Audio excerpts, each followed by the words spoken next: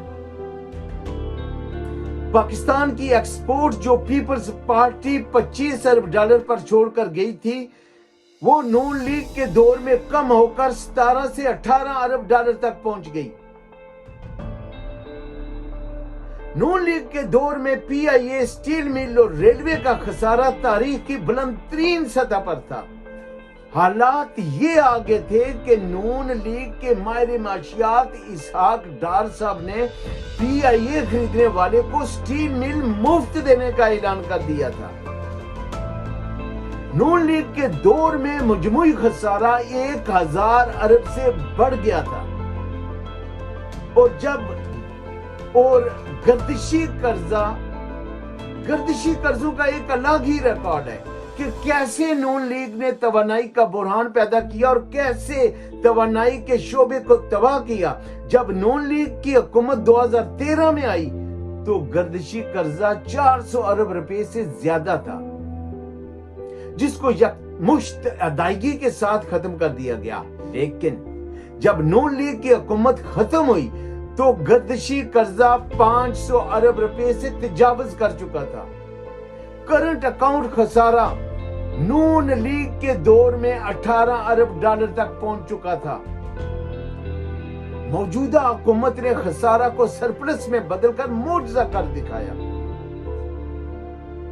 اسحاق ڈار صاحب نے ڈالر کی قیمت کو مصنوعی طریقے سے برقرار رکھنے کے لیے 20 ارب ڈالر خرچ کیے تاکہ ڈالر کی قیمت بڑھ نہ سکے، جبکہ دنیا بھر میں ترقی یافتہ ممالک ڈالر کی قدر کو روکتے نہیں بلکہ مارکیٹ طے کرتی ہے کہ ڈالر کی قدر کیا ہوگی۔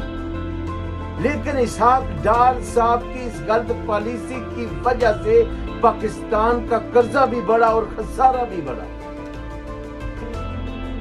نواز شریف صاحب کے دور میں عالمی منڈی میں تیل کم ترین قیمت پر دستیاب رہا، لیکن اس کا ذرا سا فائدہ بھی عوام تک نہیں پہنچنے دیا گیا، اور ان 5 سالوں میں اشیاء ضرورت کی قیمتیں جس طرح بڑھی اس پر الگ سے ویڈیو بنائی جا سکتی ہے۔ جبکہ تاریخ میں پہلی بار پاکستان میں زرعی پیداوار میں اضافے کے بجائے کمی ہوئی، اور پہلی بار کسانوں نے پارلیمنٹ ہاؤس کے سامنے احتجاج کیا اور ڈنڈے بھی کھائے۔ ناظرین اکرام، ملک کا سربراہ جب کرپشن کرتا ہے تو پورا ملک کرپشن میں ملوث ہو جاتا ہے۔ پاکستان کے ہر شعبے کی سرگرمیوں پر کرپشن کا جن راج کر رہا ہے۔ آج پاکستان کی حالت ہم سب کے سامنے ہے۔ غیر منصفانہ طرز عمل اس قدر پھیل چکا ہے کہ ہر آدمی اپنی استطاعت کے مطابق کرپشن کر رہا ہے۔ کوئی بھی کام جو غیر منصفانہ طریقے سے کیا جائے وہ بدعنوانی اور کرپشن کے زمرے میں آتا ہے۔ انسانی معاشرے میں جہاں کوئی بھی عمل غیر منصفانہ طریقے سے کیا جاتا ہے وہاں کرپشن ایک لعنت بن جاتی ہے۔ یہ ایسا عمل ہے کہ معاشرے کے تانے بانے کو کھا جاتا ہے۔ بدعنوانی اپنے وسیع معنوں میں ہر دور میں موجود رہی ہے، صرف ڈگری کا فرق رہا ہے۔ اگر ملک یا محکمے کا سربراہ انصاف نہیں کرے گا تو پورا ملک یا محکمہ بدعنوانی اور کرپشن میں ملوث ہوگا۔ طاقت انسان کو بگاڑ دیتی ہے۔ جب بھی انسان اپنی طاقت کا غلط استعمال کرے گا اور ناجائز طریقے سے دوسروں کی ضرورت پوری کرے گا یا کوئی فائدہ پہنچائے گا، جب تک یہ فائدہ سماجی قوانین اور اخلاقی ضابطوں کی حدود قیود میں ہے، سب ٹھیک ہے، اس سے آگے یہ کرپشن بن جاتی ہے جو چاپلوسی سے پروان چڑھتی ہے۔ ملک میں کوئی ایسا محکمہ نہیں جہاں کرپشن کا راج نہیں ہے۔ ملک کی ترقی، خوشحالی اور خود انحصاری کا ہدف حاصل کرنے کے لیے ضروری ہے کہ ہم میں سے ہر ایک اپنے اپنے حصے کا کام کرے اور برائی کو طاقت سے روکے۔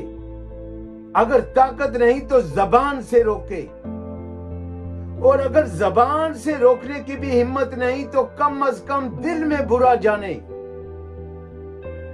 برائی، بدعنوانی اور کرپشن کے خلاف اپنی استطاعت کے مطابق ہر ممکن کوشش کرے۔